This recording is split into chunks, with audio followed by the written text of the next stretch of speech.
লালমনিরহাট শহরের পুরান বাজার কালীবাড়ি এলাকায় দাঁড়িয়ে আছে সম্প্রীতির এক জীবন্ত প্রতিচ্ছবি। একই আঙিনায় পাশাপাশি দাঁড়িয়ে আছে কালী মন্দির আর পুরান বাজার জামে মসজিদ। ধর্মীয় ভিন্নতা থাকলেও যুগের পর যুগ এখানে মানুষ বাস করছে মিলেমিশে। ভালোবাসা, শ্রদ্ধা আর পারস্পরিক সহযোগিতা গড়ে তুলছে অটুট বন্ধন, যা দিন দিন আরো সুন্দর হয়ে উঠছে। আমাদের কালীবাড়ি মন্দির, এখানে মসজিদ দুটো একই উঠানে। আমরা অনেক বছর হলো এটা দেখে আসছি, কখনোই এখানে কোনো ধরনের ঝামেলা হয় নাই। এটা লালমনিরহাটে এই পুরান বাজার এই কালী মন্দিরটা, এটা ধর্ম বর্ণ নির্বিশেষে সবাই একত্রে মিলেমিশে নিজ নিজ ধর্মীয় অনুষ্ঠান পালন করে থাকি। এটা সম্প্রীতির অন্যতম একটি নিদর্শন। প্রথম দিকে এখানে প্রতিষ্ঠিত হয়েছিল কালী মন্দির। পরবর্তীতে বাজার গড়ে উঠলে মুসলিম ব্যবসায়ীরা নামাজের জন্য মন্দিরের পাশেই একটি ছোট কক্ষ তৈরি করেন। সময়ের সাথে সাথে তা আজ পরিচিত পুরান বাজার জামে মসজিদ নামে। সেই থেকে একই উঠোনে পাশাপাশি চলছে দুই ধর্মের অনুষ্ঠান। এক পাশে আজানের ধ্বনি, অন্য পাশে পুজোর ঘণ্টা ধ্বনি, সব মিলেই বেজে ওঠে সম্প্রীতির সুর। এইটা কালীবাড়ি, কেন্দ্রীয় কালীবাড়ি মন্দির, ওটার দামে পুরান বাজার মসজিদ। আমরা একত্রে সবাই একসঙ্গে থাকি, আর বছরে বছর অনুষ্ঠান কোনো সমস্যা হয় না।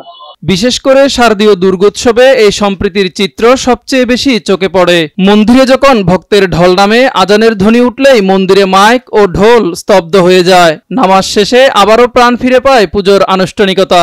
একে অপরের প্রতি এমন সম্মান ও সহমর্মিতা এ অঞ্চলের মানুষকে করেছে অনন্য। আমি এই লালমনিরহাট কেন্দ্রীয় কালীবাড়ির ঢাকি। আজকে দীর্ঘত 26 বছর হইতে আমি এই কালীবাড়ি মন্দির প্রাঙ্গণে বাদ্যযন্ত্র বাজাই।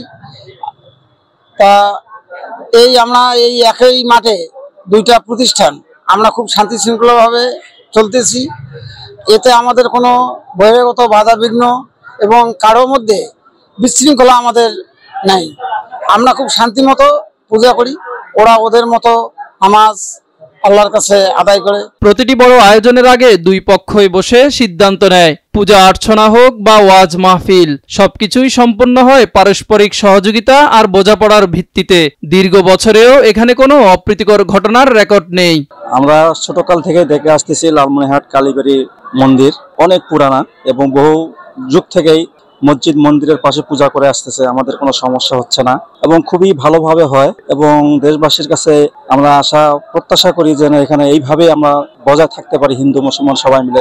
দেশের নানা প্রান্ত থেকে মানুষ ছুটে আসে এই দৃশ্য দেখতে। ভক্ত ভ্রমণকারীদের চোখে এটি বাংলাদেশের সাম্প্রদায়িক সম্প্রীতির উজ্জ্বল প্রতীক হিসেবে কাজ করছে। পুরান বাজার জামে মসজিদ এবং কালীবাড়ি মন্দির দুইটাই ধর্মীয় প্রতিষ্ঠান, সম্পূর্ণ দুটি আলাদা ধর্মীয় প্রতিষ্ঠান। একই আঙ্গিনায় দুই পাশে আমরা আমাদের ধর্মের কর্মকাণ্ড পরিচালনা করে আসছি। মসজিদের মধ্যে নামাজ হয়, অন্যান্য ইবাদত বন্দিগি হয়, আমরা স্বাধীনভাবে এটা করি। পাশাপাশি মন্দিরের মধ্যে ওনাদের পূজা অর্চনা থেকে শুরু করে ওনাদের ধর্মীয় কার্যক্রমগুলো ওনারা স্বাধীনভাবে পরিচালনা করে। এটা আমাদের 100 বছরের ঐতিহ্য। 1836 সালে আমার এই মন্দিরটি প্রতিষ্ঠিত হয় এবং পাকিস্তানের শেষ সময় আমাদের পাশে একটি মসজিদ গড়ে ওঠে। তখন থেকে অদ্যাবধি আমরা পরস্পর একসঙ্গে মিলে যার যার ধর্ম সেই পালন করে আসছি। এই একই মাঠে পূজা হয়, একই মাঠে জানাজাও হয়। আমাদের মধ্যে কোনো বাদ বৈষম্য নেই, আমরা মিলেমিশে একাকার হয়ে আছি। আমরা যার যার ধর্ম সেই করি। মসজিদে আজান হয়, নামাজ হয়, আমাদের বাদ্যযন্ত্র বন্ধ রাখি। লালমনিরহাটের পুলিশ সুপার তরিকুল ইসলাম বলেন, এই যে কালীবাড়ি মন্দিরটা আপনারা এখানে দেখতেছেন, শান্তিপূর্ণভাবে এখানে পূজা উদযাপন হচ্ছে এবং মন্দির এবং মসজিদ খুবই পাশাপাশি অবস্থিত। একই উঠানের মধ্যে দুটি প্রতিষ্ঠান অবস্থিত। এখানে কারোর সাথে কোনো বিষয়ে কোনো সময় দ্বিমত হয় না। তারা যখন পূজারীরা পূজা করে, মসজিদ বন্ধ থাকে, মসজিদে যখন নামাজ হয় তখন পুজোর কার্যক্রম বন্ধ থাকে। এই যে একটা সাম্প্রদায়িক সম্প্রীতি উভয় ধর্মের মাঝে, এটা আসলে খুব বিরল। এইটাই আসলে বাঙালির ঐতিহ্য, বাঙালির কালচার। ধর্মের ভিন্নতা নয়, মানবতার ঐক্যই এখানে মূল পরিচয়। কালীবাড়ি এলাকার এই মসজিদ মন্দির আজ বাংলাদেশের সাম্প্রদায়িক সম্প্রীতির এক উজ্জ্বল দৃষ্টান্ত। মিজান ফারাবি, নয়া দিগন্ত।